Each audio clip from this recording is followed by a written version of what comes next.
Hey there, everybody. My name is Steve Murray. I'm the co-founder of Health Architects South Africa. It's a beautiful sort of spring day here in Johannesburg, and a couple of things I wanted to do with this video.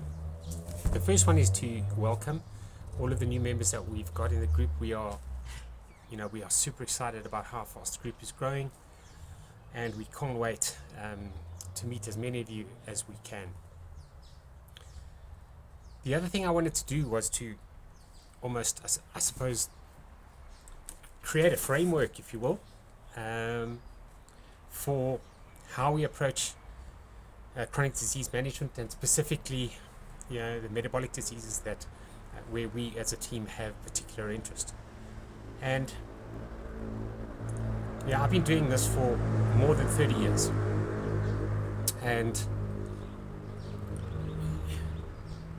the thing is that today, by midnight tonight, more than 120,000 people globally will have died from diseases that they don't need to die from. And the first time I gave a presentation or spoke about this topic was in 1994. And we were convinced then as a group that lifestyle change had the power to banish chronic disease. And here we are, more than 30 years later, and chronic disease today is out of control. So for us, the question has to go back to why.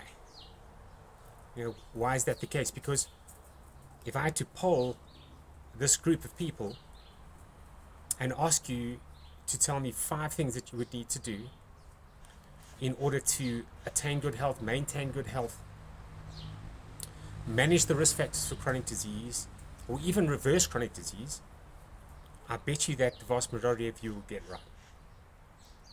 So if your list of 5 said, hey, I need to exercise more, I need to eat a little bit less, or maybe eat more healthy food, don't smoke, drink less, and manage the stress in my life, you would be correct. That we know. And the scary part is that human beings are doing that.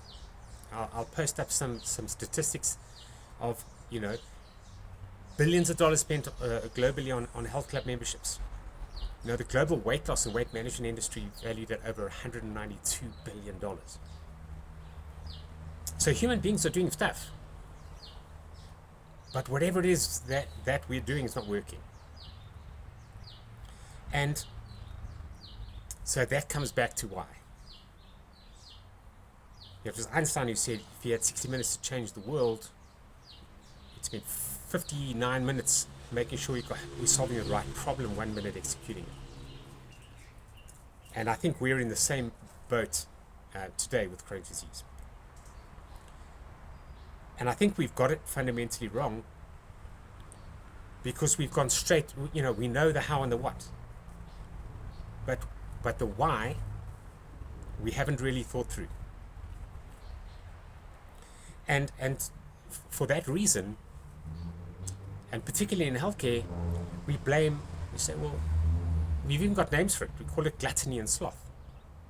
Those are sins. I was raised a Catholic. I know absolutely about those. And because it can't be that difficult. Exercise more, eat less. How hard can this be? And we see this every day in healthcare. We speak to doctors a lot. Say to them, do you advise your patients to exercise, doc? Yeah, absolutely. And how do you do that? I tell them if they don't exercise, they're going to die. I say, well, how that's working out for you? So we believe that fundamentally gluttony and sloth, that makes it easy. That makes it easy. That means it's not my fault. And that applies to everybody. On all fronts on this matter. I've spent years in the health ministry, served on the executive committee Virgin Active South Africa and Planet Fitness. And health club operators operate exactly the same way. They know that 30% of people will use the facility and memberships will turn over, so it doesn't matter, we can just keep selling memberships. Not my fault, you know. We rely on that principle. It's not my fault. But we can't keep making that argument looking at the way in which chronic disease is growing in the world. And here's the thing. If I had to say to you that everything about that narrative is wrong, everything about that narrative is incorrect. Because fundamentally, our DNA is has programmed us to do exactly that. We have been programmed by our DNA to do as little as possible and eat as much as we can. You know? So, the enemy of human health is convenience. I'll say that again. The enemy of human health is convenience. And packaged food, yes, all of that. Busy lifestyles, all of that is correct. But what is it that we bought with wealth? What did humanity build? What did humanity buy? So if you look at human development in a slightly different way, from hunter-gatherer to agricultural revolution, the industrial revolution, and now into the AI revolution, just put a different filter on it, and you see, what did we buy? We bought convenience at the end of the day. So we hear all the time that quality of life is improved. AI revolution will improve again our quality of life. I challenge that.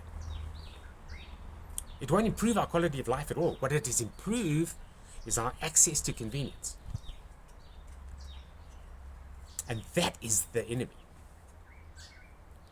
So instead of saying, hey, whether it's paleo or keto or whatever the case might be, this is the only diet system that works. This is the only exercise program that is effective.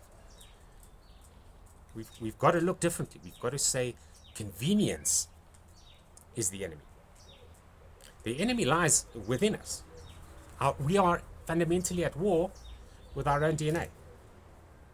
We have won the game that our DNA set us to win. And in doing so, we've broken the model. In the United States, this generation will live less long than their grandparents. And it looks like that will be the same with their children, our children. So we have peaked in terms of health, and a lot of people would say we're now on the way down to extinction. So we can't use the argument, hey, it's not my fault, it's your fault. But from a program or methodology perspective, we will challenge convenience. And we'll say to you, how free do you want to be? And you may have to go back to convenience and unwind that if you want to be healthy. And that is the foundation of our program and the way we do things. Is we want to go understand that our DNA expects us to be doing certain things. And I'm of the belief and the school of thought that says we were probably healthiest as hunter-gatherers between 10 and 45,000 years ago. So we need to understand, what was our DNA expecting us to do as hunter-gatherers? What kind of food were we eating? How much physical activity were we doing? How did we manage stress? And try and get back there as much as we can. Try and recreate that environment. And we'll find that our health takes care of itself. So that's my take on chronic disease management. That's how we do things around here. So convenience. Challenge it wherever you can. be less convenient. And you'll find that it becomes simple, not easy, but it becomes simple to be healthy. So I hope you all have a great weekend. Once again, welcome to the new members. Fabulous to have you here, and we'll talk to you all soon. Take care.